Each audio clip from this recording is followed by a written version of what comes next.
Be doing a 2 to 3 part video on an overview of Vellum. There is a lot to go over that would make this video probably like an hour long. I believe my basic one last time was about like 35 to 40 minutes. So I'm going to start with some small pieces at a time and we're going to work section by section. This is what Vellum is going to look like when you upload your book. It's going to upload anything that you have inside of your file. And basically, you're just going to go, you can open it and it's going to ask you to import a file and it's going to pop up with this. There are 3 sections to Vellum. You're going to have this left section, which I like to call the action section, where you change things, move things around, decide your styles, everything like this.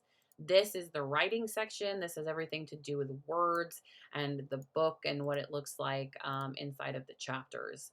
This is your preview section. This is what you're going to see, or what your readers are going to see when they open your book. There's, you can see there are several different ways that they can look at it. And then you can also see the print version of your book as well. This is going to remind you of your book size. Make sure you're double checking that. It's very important. And this is just another way you can move through pages and check the table of contents and go where you want to go. So we're going to start with the action section real quick. This is the action section. It's not going to have all of this information in here to start, like shattered pieces. It might, depending on how you did your book, but 90% of the time it's not going to. It'll definitely have the author name filled in by whoever owns the Microsoft Word. So mine usually says Joe McTavish. But otherwise, mostly nothing is going to be filled in. This is going to say my book because it's not going to, most likely not going to recognize your title.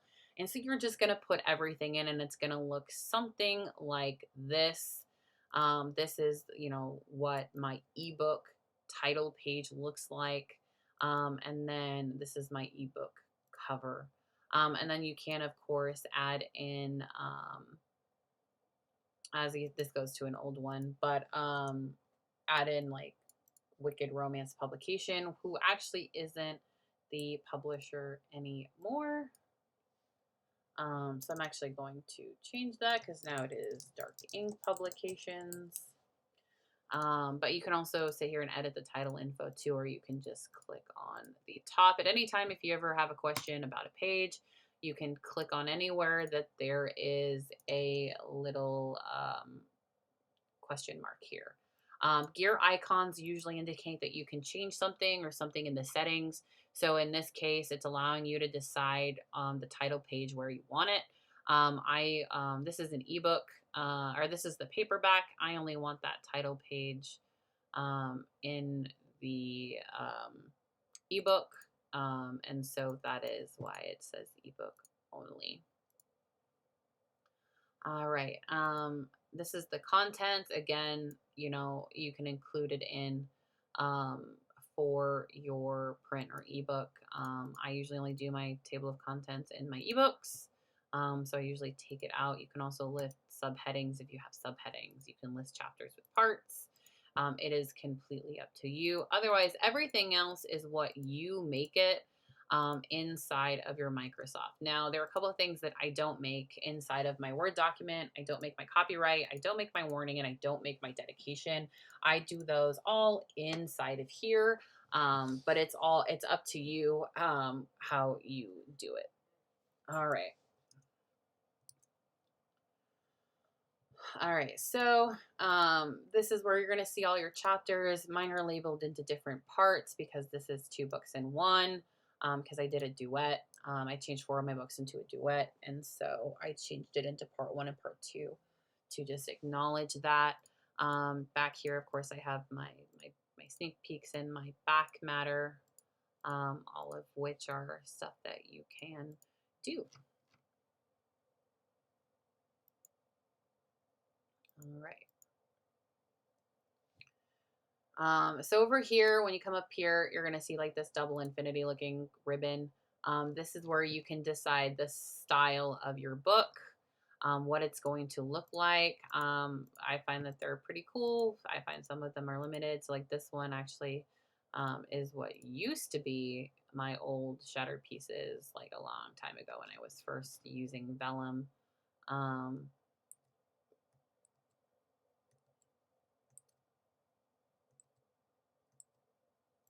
but now it is,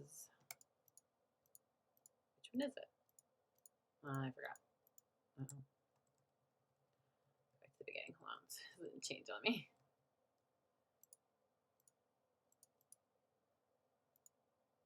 Okay, now it's this one. Okay. I was like, what is taking so long? Sometimes this is really slow if it doesn't load and it's horrible. That's why. So you just kind of pick which one you want, and then it's going to basically walk you through like what kind of heading style you want. That's going to be the heading up here. Um, as you can see, mine doesn't change because it's so simple. It doesn't really register. Some of them won't. Heading background. It's going to tell you the size that you need if you need a different size. Even if it says satisfied, like it's going to tell you like for doubles, like how big it needs to be. I recommend just writing them down too. You can change the white to text or the text to white. As you see, we're applying to individual elements here. And so I have one for each of the people that are in this particular book. You can add a background down here, and it's going to ask if you want to apply it for front, back matter, use alternative chapters, or in parts. So you can add it to be applied to one of those things. In either part 2 or 3, I'll show you how to apply those changes. Your first paragraph, this is going to decide what your first paragraph is going to look like. As you can see, my first sentence and part of the next sentence is um, just capitalized and a little different. You can do drop caps. Again, you can do like this one's like really big and it's just the first sentence. This doesn't have any change at all. This is the first sentence, but not the second sentence. But I tend to like this one. It flows really nicely for me. I don't particularly like drop caps. Those are not my favorite, so I don't tend to do them in my books. I just think that for some of them, they just kind of look a little tacky, and I don't like that. I can't pick what kind of drop cap I want. Paragraph after break. This is gonna tell you how it looks after a break. Let me see if I can show you that. So this thinks it's a break, which is kind of funny. So it thinks that this is a break. It's not. But like, so paragraph after break. So this is how it's gonna look after. So that anytime you double enter, it considers it a break, air quotes. So I usually tend to double enter, and this is another reason why I don't tend to do drop caps. But it because before you couldn't change that. Now you can, but after if you double enter, it considers it a break even without an ornamental here, and so it's going to do what you suggest it to do. Let's see, I think there is an ornamental. Same here, as you can see. Again, after that, it's another break. I was looking, I know I have an ornamental. There we go. This is the ornamental, and this is what it looks like after the ornamental. This is the ornamental break. And as you can see here, I use a usually Instagram size thing to put it on here. And then you're supposed to be able to decide the size. You can't always, depending on how you do it. I don't like my ornamental breaks very big. I like very minimal like disruption between paragraphs. It makes for better reading, in my opinion. If you have block quotations, which I don't, it'll show you how you can do block quotations. Verses, you can decide how you want to do verses in it as well. Text conversation, if you have text conversation, you can decide how you want the text conversation to look. That is something that I will show you again, probably in the second or the third video on how exactly to do that. Written notes, you can decide how written notes look now, which is pretty cool. And I'll show you how to do that in another video. This is just simply going over some of the main things as far as inside the program, but I will show you in the next video exactly how to go in and do these things. So first entry, you can decide just, how you want it to look. And I really like the messy kind of scrawly look. I think that just fits for the most pretty good. Photograph, if you have photographs in here, I do not have photographs except for at the end. These are what I put. I put this in as my photograph. in the back of my paperbacks. Portraits, if you have portraits, captions, if you have captions. Header and footer is pretty cool now. You can create a custom header, which is pretty neat. You can put in your own little ornament. And when you do that, it'll show at the bottom here, or it'll show wherever they want the ornament anyways. And so as you can see, like it shows here at the bottom, but if I were to change it to the top, it's going to show it here at the top. You can change how you want the header content to look, if you want a chapter or title number or anything like that. These are all things that you can explore. There we go. And then the body. So you can do indentation, which is how I particularly like my things. You're never going to appease every reader. Some people like it, some people don't. I have people who like the spacing that looks like this. However, some of my books are too big to do that. I don't like it. I hate that. It grosses me out. Personally. You can do whatever you want. But personally, it grosses me out. I don't like it. I don't read a lot of books that are like that. You can justify the text. It's very little change. You can allow hyphenations, which just means that when a word is getting cut off here at the end, instead of pushing it to the next page,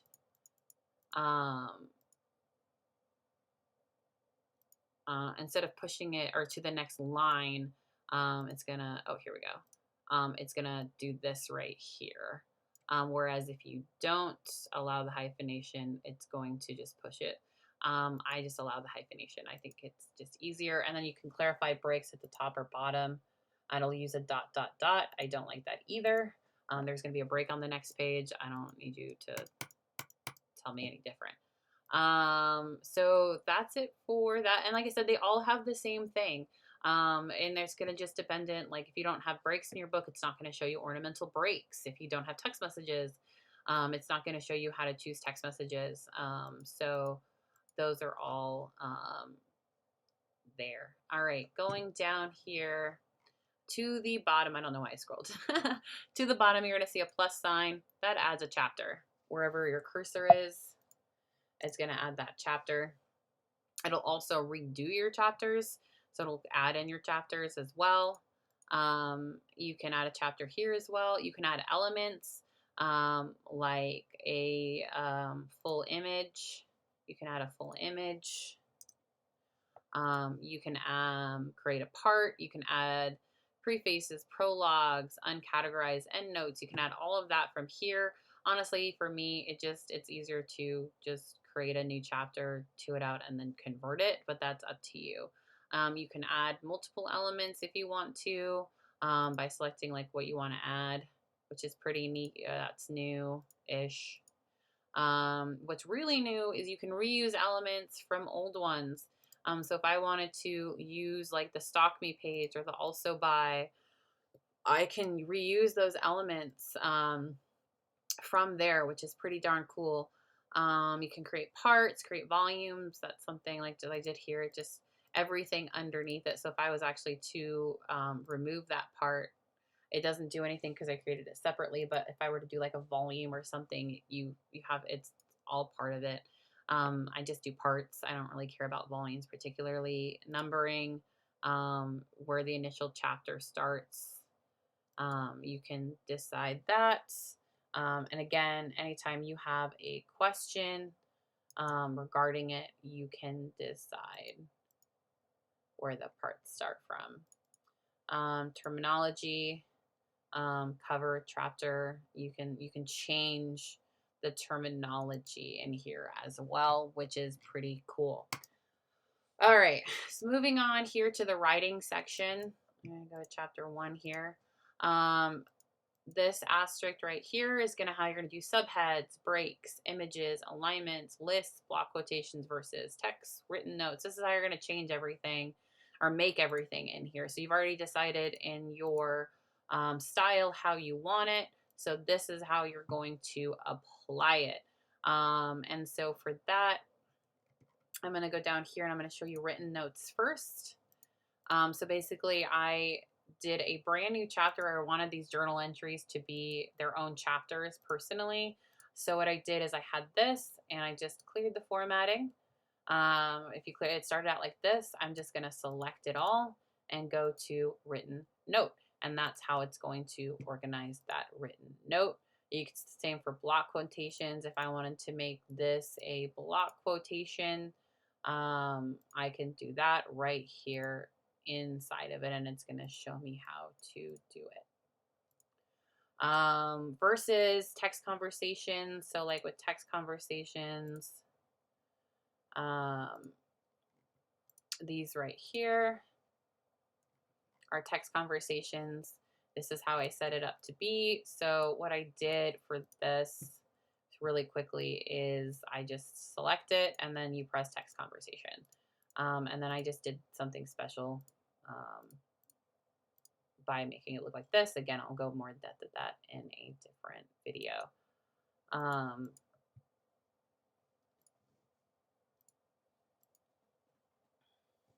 But this is where basically you're going to change everything. A subhead is going to look like this. It's going to make a subheading.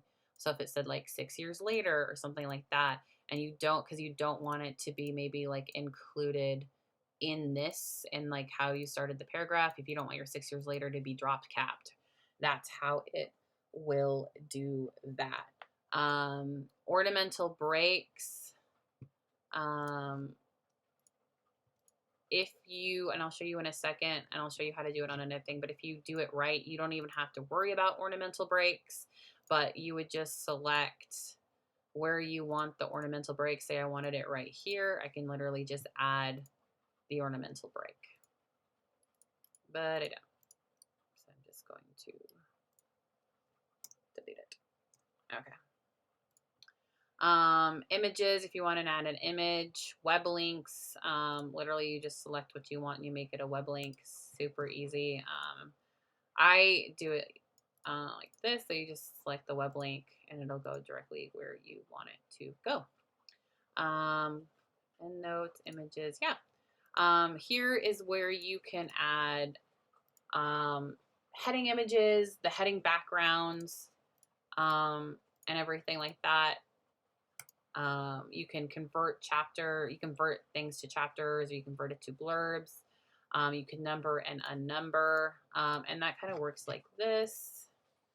I'm going to bring up another.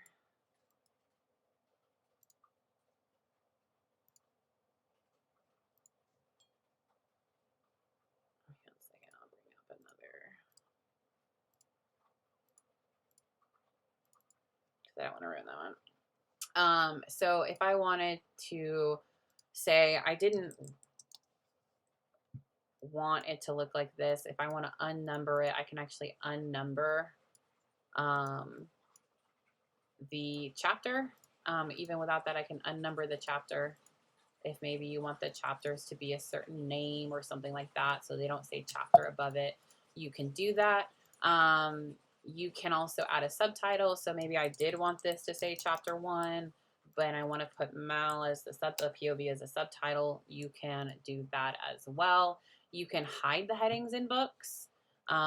So for this one, where is it? Come back. I think I did it actually in this one too. Yeah, so you can hide the headings in books if you want to. So I still have the chapter image here, as you can see, but you can hide the heading and it would look like this. And then I've done ones where I used to like do multiple blank pages in it to bring the where I wanted the chapters and everything like that. I don't really do that anymore. Show heading. You can add in header images as well. So if we open this one, these are header images. I do them in an Instagram size post, like I make a thing on Instagram, and you can insert these to have in them, and then I'll show you a trick in another video on how that you can do them like super fast, so you don't have to sit there and go through every single one. So you can add heading images. You can also um, add backgrounds. So I showed you that you can do the 3 backgrounds. This is where you can change that depending on the background. So these ones here is actually, I created this background. They all say, like this one says boss in the background. It's not in this. This is why they don't have any names. I did that because I wanted it to look specific and be in a specific spot. And I couldn't do that with the heading images. It just didn't appear the way that I wanted it to. So you can do that. There are a lot of workarounds for things.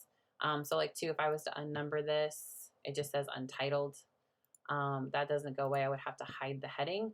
And so I've learned just ways to work around that so that I could do that. So there's one where I made the book and I inserted blank spots in order to make it work the way I wanted to. So we're with manually putting in chapters on that one. So yeah, so there are so many workarounds you can work out, and I'll be putting up more videos. I've been pretty bad at it, but I do try to do it.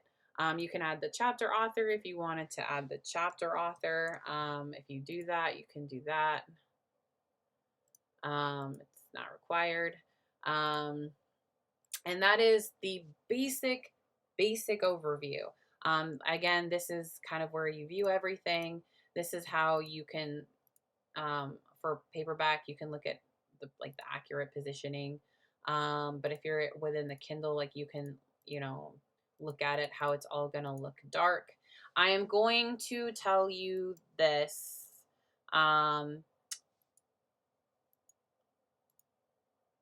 For Let me open it again. For ebooks, if you insert a header image, if people read in dark mode, this is how it will look. Even if you do a transparent background, all of mine are done on transparent backgrounds. This is still how it is going to look. There is no changing that. So if I looked,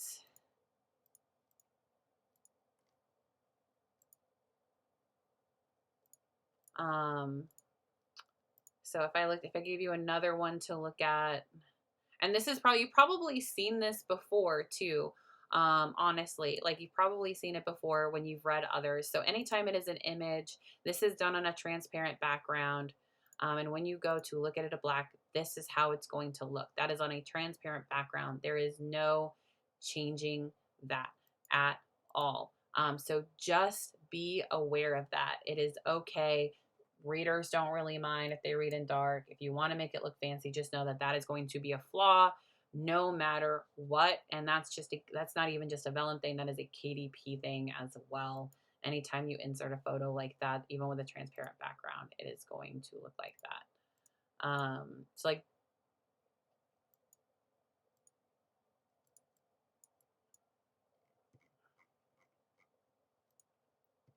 and all those go.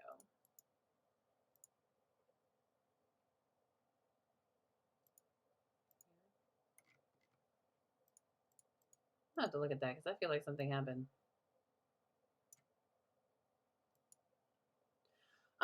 So yeah, so just know that it's going to look like that. So that is the basics. I'll be making another video here on everything up here and then generating. And that's going to make a lot more sense going forward. If you have any questions, always feel free to let me know in the comments. I do not mind. Just say, hey, like I couldn't figure this out, or like, hey, can you talk more about this? Or I didn't see you. I'm human. I probably missed something. So just feel free to always shout out. But again, this was just kind of that basic overview. I'm going to go over this top bar here, and then I'm going to go over print settings and generation after that. Stay savvy.